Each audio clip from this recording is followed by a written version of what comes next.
तो आज सज्जनों सभी सदस्यों को मगाराम का राम राम। कल कबीर साहब के बारे में आपने जो है मंदिर के बारे में आपके सामने बात की थी, उसका पाठ हमने आप लोगों को मोबाइल में डाल दिया है। और आज भी कबीर साहब की बात कर रहे हैं।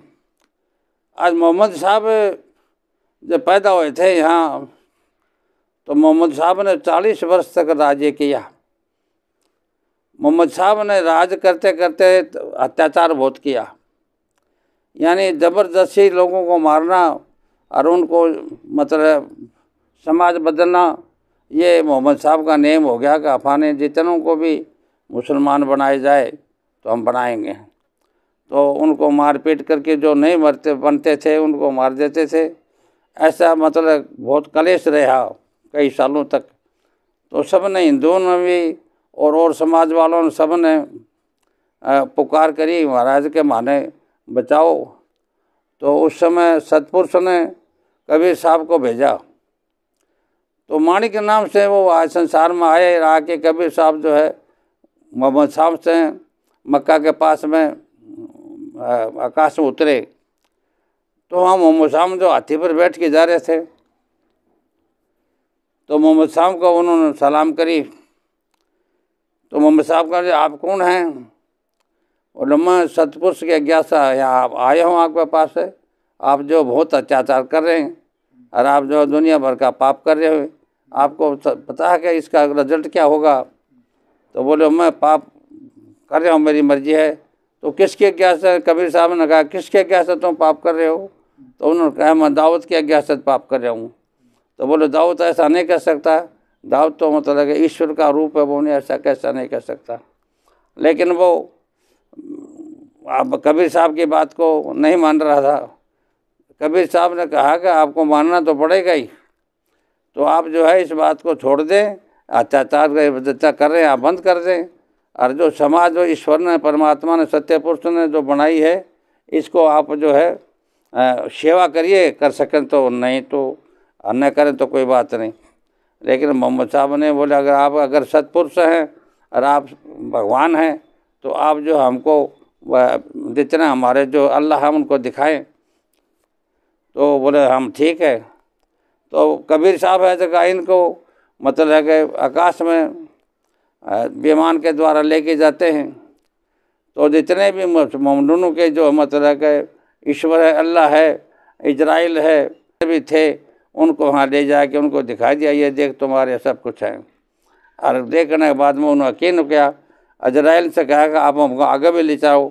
जना मोहम्मद साहब के कहा कि हमको जितनी हो काश में सब ऊंचा दे के आप दिखाओ। जना इजराइल साहब बोले मैं आगे नहीं जा सकते, ये तो कबीर साहब ही जा सकते हैं। तो कबीर साहब ने फिर उनको पर फिर आगे एक पक्षी आया उनके सामने। तो पक्षी पर दोनों बैठ करके पूरे ब्रह्मांड की सैर करा रहे हैं। तो सतलोक तक भी ले गए और जितने भी देवताओं के जो स्वर्ग नरक थे वो दिखाए। और आकाश में भ्रमण मोहम्मद साहब को कराया।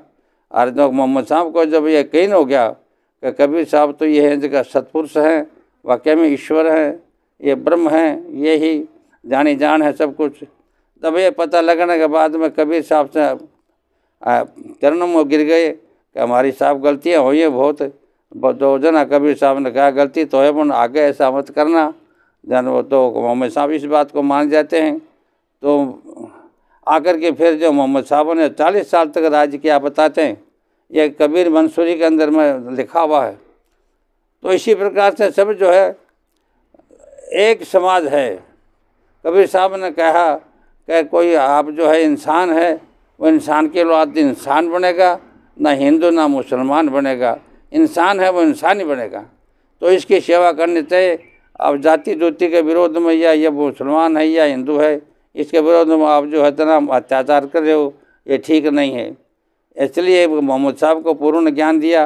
मोहम्मद साहब को ज्ञान देने के बाद कबीर साहब ने जो है फिर भाग गए, देखिए यात्रा में चल दिए, काशी पहुंच गए। काशी में जाके कबीर साहब की खुद की कुटिया भी है चौराहे पर।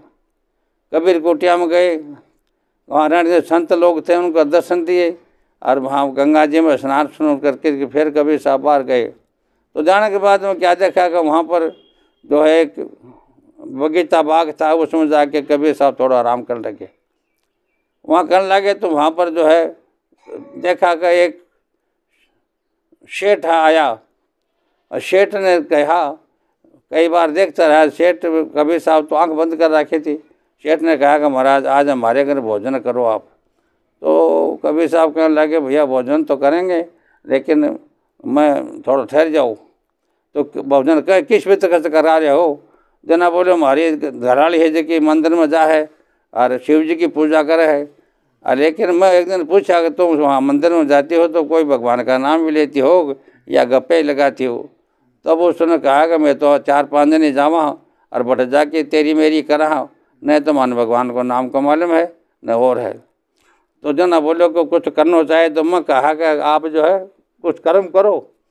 मेरी घरवाली से कहा तो घरवाली ने प्रण कर लिया कि आज एक संत ने भोजन कराएंगे।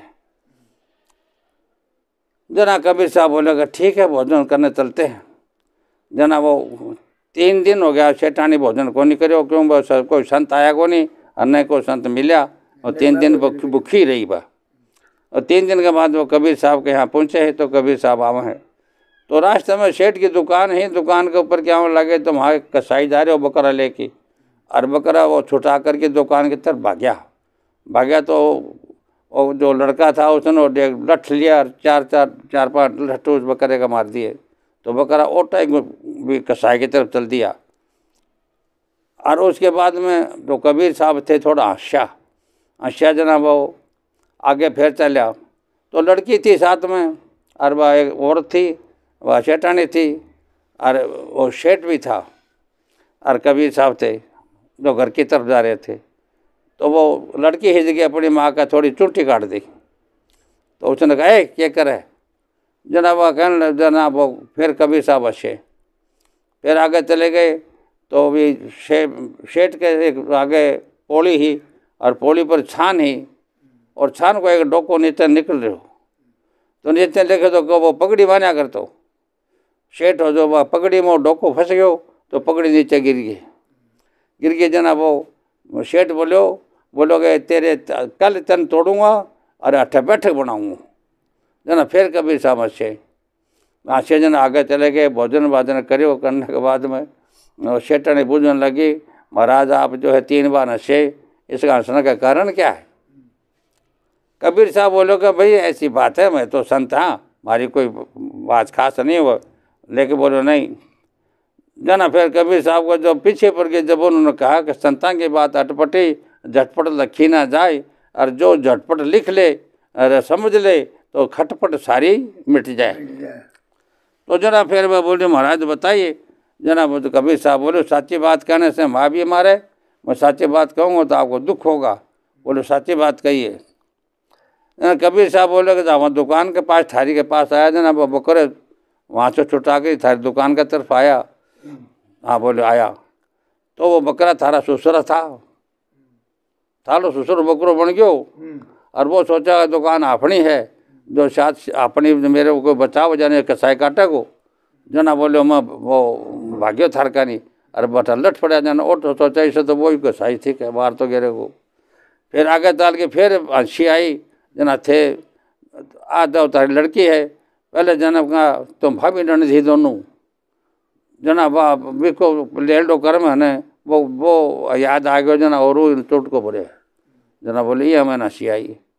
तो बोले सेठ को जो पगड़ी गिर गई जना भी थे हंसिया। बोले आ बात मत पूछिए। बोले ना पूछ तो क्यों? बोले पूछना हम घाटो होगो, मत पूछिए। बोले ना पूछोगे। तो बोले पूछोगे तो बात है, कल सेठ मरेगा और वो क्या मैं बैठक बनाऊंगा? काल सेठ ने मर जानो है। जना भाई सेठानी को बड़ी समस्या खड़ी हुई।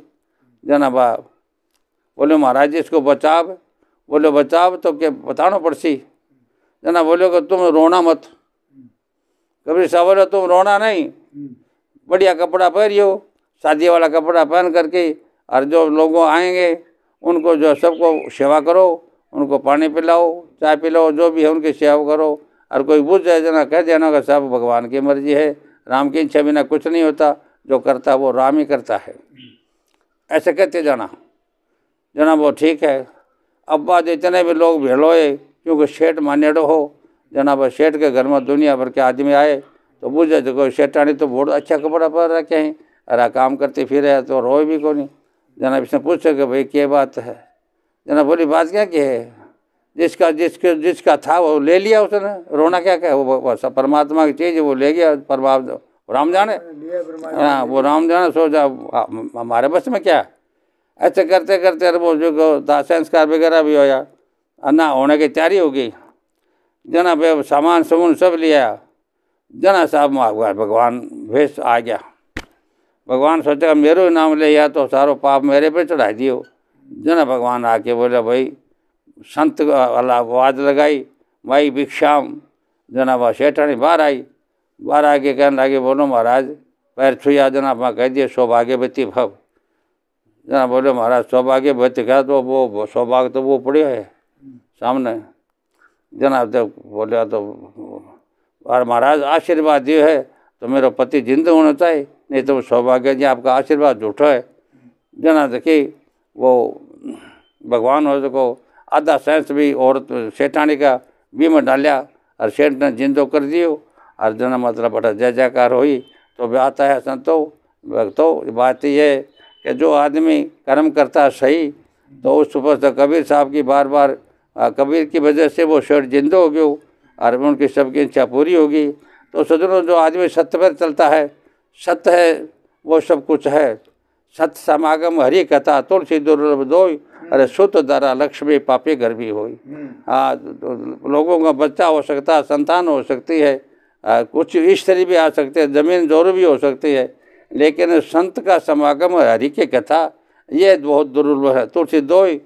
तो ऐ चीज़ान को आदमी जो अपना लेता है, जो सत्य को मार्ग ले लेता है, वही स्वर्ग में जाता है। अन्य अर्थात नहीं तो 84 कुंड है, बड़ा जाके आपको जो है लाखों वर्ष करोड़ों वर्ष को सजा मिलती है। इससे अगर बचना है तो सत्य का स्मरण करो, तो सत्य के स्मरण से आपका कल्याण होगा। मेरा यहाँ तक यहाँ विश्राम देते हैं। जय राम जी की।